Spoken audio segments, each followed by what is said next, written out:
Either the Gospels were written by people who knew every trail in this land, or this is the greatest geographical coincidence in history. Look at this map. This line wasn't supposed to be so perfect. This climb, this curve, this endpoint. But when we place the biblical text over a modern map of Israel, Jesus' roots are starting to fit together as if someone had lived here yesterday. And that leaves us with the burning question, is this faith? Or is it too much geography to be just chance?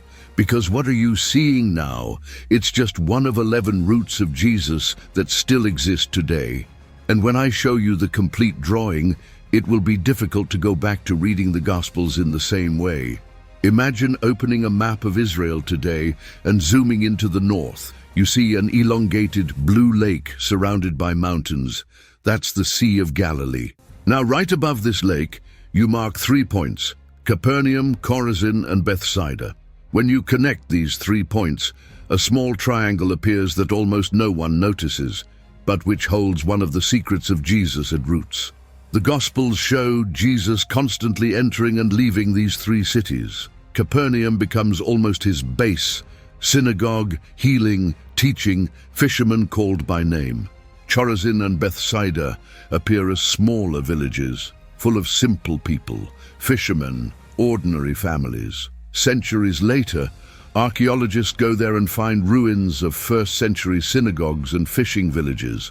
The biblical text and the land of Israel are telling the same story. Notice another hidden detail.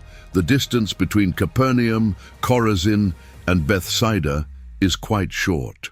You can walk these routes in the same day, without any extravagant plans. This fits with how the Gospels describe Jesus. He appears in one city, returns to another, is recognized, and crowds quickly gather.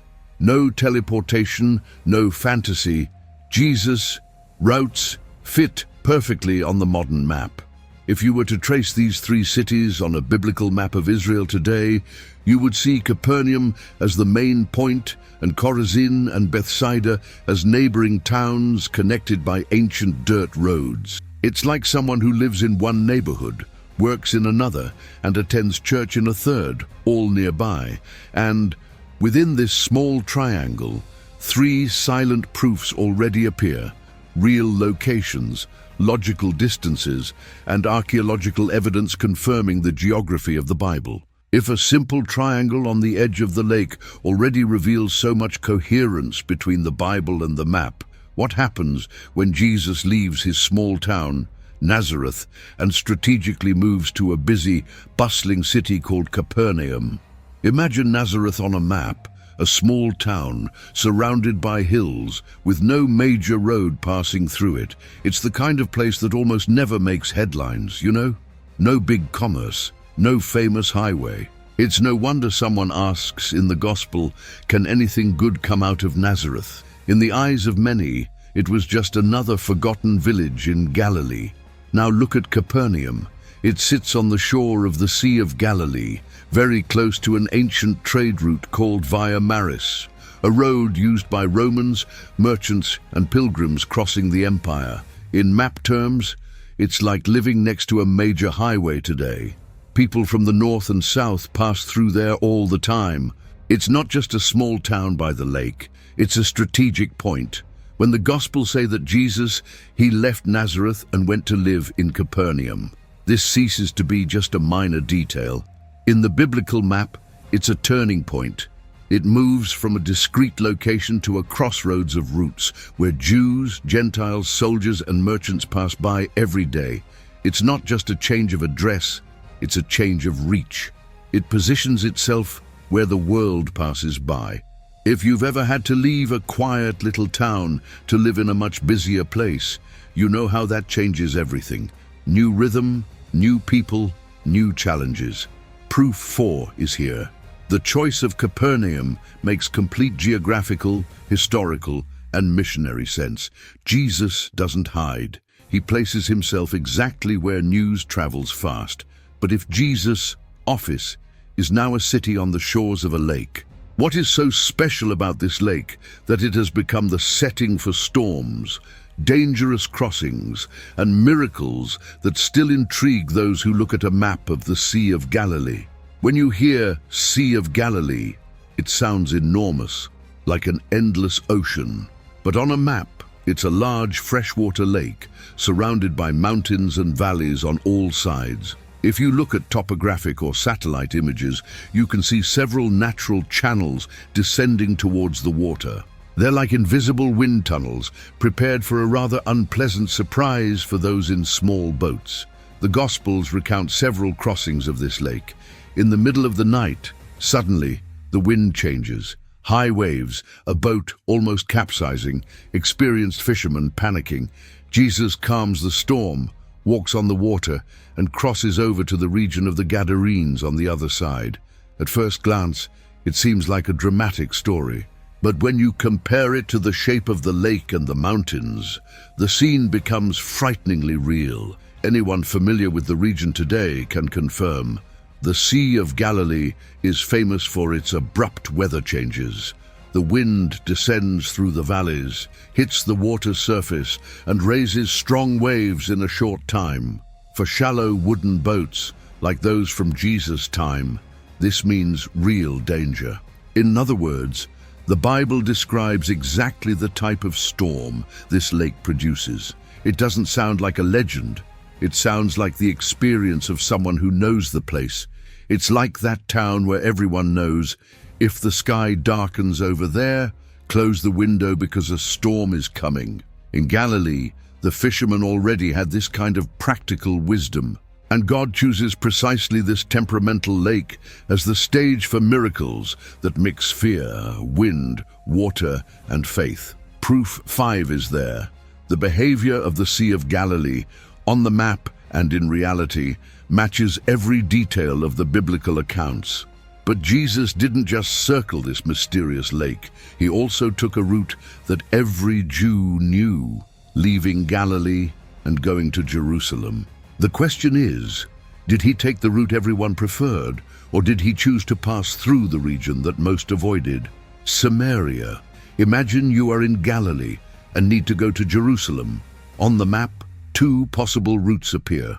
One goes almost straight south, passing through a region called Samaria.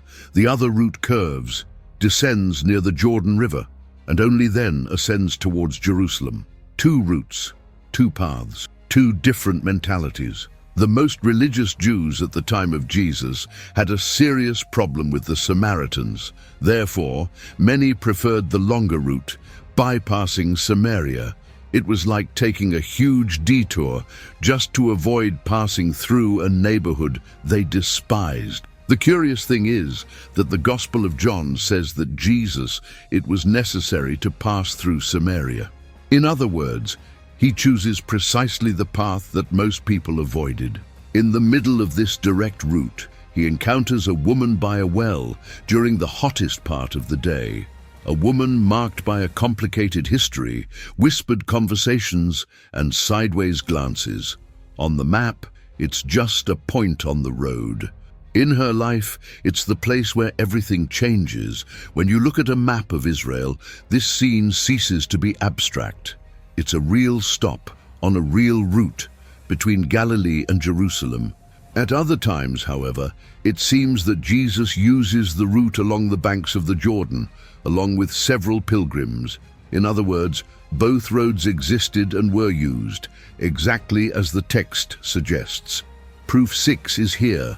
The map confirms the route options, and at the same time, reveals something deeper. Jesus sometimes goes with the flow, but often enters precisely the zone that everyone avoids. And if the route he chooses already causes shock and discomfort, imagine what happens when he leaves the waters of the Jordan and goes straight up to one of the harshest and most silent places in Israel, the Judean desert. Imagine the scene. Jesus emerges from the waters of the Jordan River. People surround him, the voice of the Father, the sky opens. It's a powerful, beautiful moment, full of God's presence. Now, if you follow this scene on a map, something surprising happens. From the fertile banks of the Jordan, the route begins to climb towards a completely different region, the Judean desert. In the relief map, the difference is striking. The Jordan Valley is low, green and full of life. The Judean desert, on the other hand, is dry, stony, full of deep ravines and almost devoid of vegetation. It's like leaving a garden and entering a landscape of stone and silence. And that's exactly what the Gospels say. After his baptism, the Spirit leads Jesus into the desert to be tempted. It's not just a spiritual image, it's a real journey. Those who walk there today feel the weight of the climb. The heat is intense, the terrain is uneven, the silence is almost unsettling. It's the kind of place where thoughts become louder, temptations seem stronger, and doubts resonate. The geography perfectly matches the moment in history. After the celebration comes the confrontation. After the river comes the desert. Test 7 appears when you put everything together: the Jordan River, the climb, the Judean desert. It's not a generic desert invented to make the story sound nicer. It's a specific region with specific terrain and climate that anyone can visit today. And in a way, this path sums up the lives of many people. One day you're in the Jordan at your peak. The next, you're in the middle of a desert Monday trying to stay strong. But after that desert experience, Jesus' routes begin to point more and more towards Jerusalem. And in the last week, a small path of just a few kilometers hides an impressive choreography between Bethany, the Mount of Olives, and the city where he would be crucified. As the story approaches the cross, the map becomes even more interesting. Instead of sleeping in Jerusalem, Jesus chooses to stay in a small village nearby, Bethany. If you look at the map, Bethany is on the other side of the Mount of Olives, a few kilometers from the city. It seems like a short distance, but this small route holds important secrets from Jesus last week. Every day, the route was more or less like this. He leaves Bethany, climbs the Mount of Olives, crosses the summit, and descends towards Jerusalem. It's a short walk, but full of meaning. From the top of the hill, you can see the entire city. It is there that the Gospels show Jesus weeping for Jerusalem, knowing what was about to happen. The map, once again, fits every detail of the text. Think of it like someone staying at a friend's house in a neighboring district and every day crossing the city, knowing they are heading towards their worst day. Every morning, he leaves Bethany. With each ascent of the mountain, he gets closer to the cross. With each descent to the temple, he teaches knowing that time is running out. The path is short on the map, but heavy on the soul. Tests 8 and 9 appear when you combine Bethany, the Mount of Olives, and Jerusalem on the same route. Possible distances, familiar terrain, a real view of the city. Nothing is random. The place where he sleeps, the mountain he climbs, the city he sees before being arrested.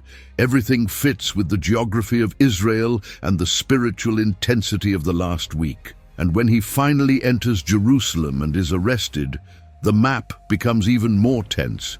Because now, we're not just talking about ups and downs, but the journey between the Roman trial, Golgotha, and a tomb carved into the rock outside the city. When we arrived in Jerusalem, the map became cramped and heavy. In Jesus' time, the city was surrounded by walls, divided into very clear areas: the temple as squares, a Roman fortress, and outside the walls, places used for execution and burial. If you look at a reconstruction of ancient Jerusalem, you realize it's not just any setting. It's a chessboard set up for life and death decisions. The Gospels depict Jesus being brought before Roman authorities, tried under pressure from the crowd, and then led to a place called Golgotha, place of the skull. This detail already points to an execution area, probably near a rock with a distinctive shape or a place used for this purpose. On the map, this makes sense. Executions took place outside the walls, but close enough to serve as a public warning. Soon after, the text says that Jesus is placed in a new tomb, carved into the rock, in a nearby garden. This means that the distance from the crucifixion site to the tomb was not enormous. When archaeologists and historians study first-century Jerusalem, they find exactly this pattern: areas of cut rock, excavated tombs, gardens and graves very close to likely execution sites. The ancient map is consistent with the biblical account.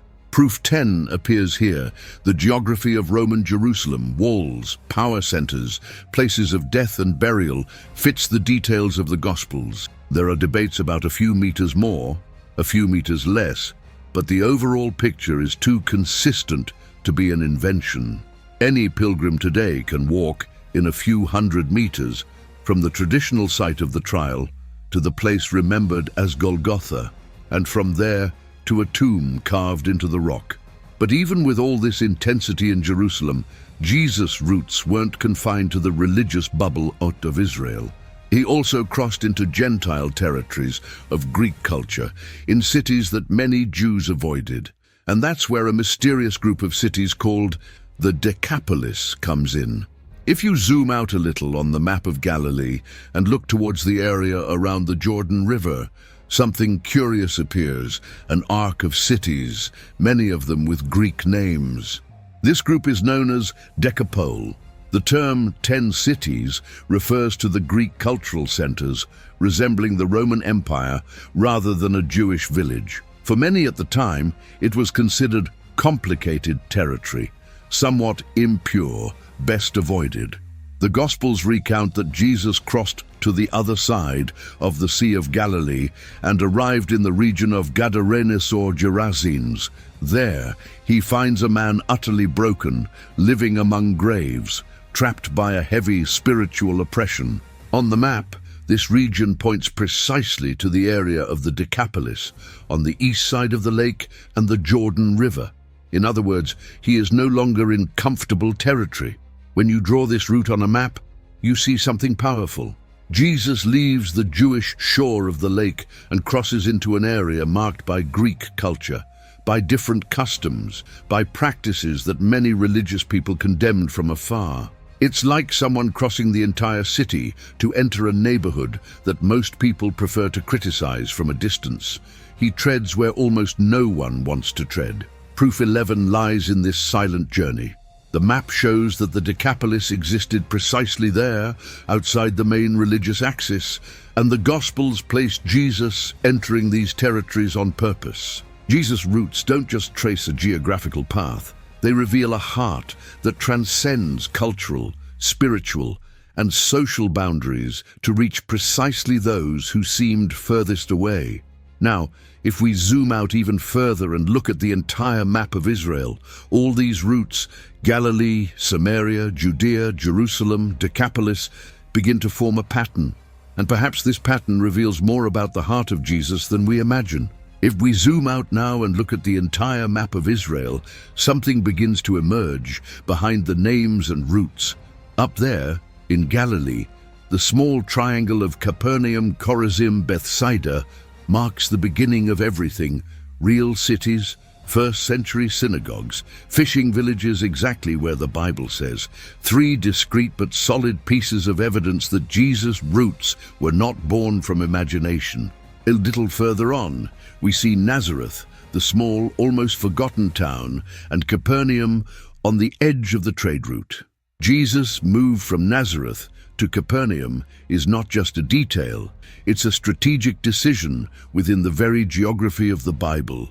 The Sea of Galilee, right there, with its sudden storms, confirms the perfect setting for risky crossings, harsh winds, and miracles that only make more sense when you see the surrounding landscape. Moving down the map, 2 routes to Jerusalem appear, passing through Samaria or skirting the banks of the Jordan River. From the Jordan, the ascent to the Judean desert outlines, in relief, the path of temptation, from water to drought, from the Father's voice to the harsh silence of the desert. Further down, in the last week, the daily route Bethany Mount of Olives Jerusalem shows an intentional back and forth, ending in Roman Jerusalem, on the path between Judgment, Golgotha, and the tomb carved in the rock. And when the eye tries to move away from the religious center, the map reveals the Decapolis, the Gentile cities, outside the bubble, Adding up all these routes, Galilee, Samaria, Judea, Jerusalem, Decapolis, leaves a difficult impression to ignore. Either the Gospels were written by people who knew this land and this time period intimately, or we are facing one of the greatest accidental geographical successes in history. And behind each route, the same pattern appears. Jesus always walks towards real people, with real stories, in places you can point to today on a map of Israel. The question that remains is not only whether these routes of Jesus were real on the map, but whether he has already entered the routes of your life, the paths you travel every day, the Galilees, deserts, and Jerusalems that you did not choose. When we put all these routes together, the triangle of Galilee, Nazareth and Capernaum, the Sea of Galilee, Samaria, the Jordan River, the desert, Bethany, Jerusalem, the Decapolis, one thing becomes clear. Jesus wasn't wandering aimlessly. Each city has a reason. Each climb, each crossing, each detour on the map hides a prearranged encounter with someone. Nothing is by chance. Perhaps you've always read the Gospels as isolated stories, but now you can see that there's a geography of faith behind it all. Jesus approaches ordinary people by the lake, weathers storms, passes through avoided regions, enters deserts, weeps over cities, walks to the cross. The map of Israel becomes almost a travel diary of God's love. And then comes the nagging question. It's not just, were these routes real? The question is, has Jesus already entered the course of your life? On the paths you take every day, in the city you never wanted to be in the desert phases you didn't choose, in the Samarias you avoid. Could it be that he is already walking beside you and you haven't noticed yet? The roots of Jesus are historical and geographical proof that the Bible speaks of real places and real stories. But the greatest impact isn't just on the map of Israel. It's when these roots span 2,000 years and reach your heart, exactly where you are right now.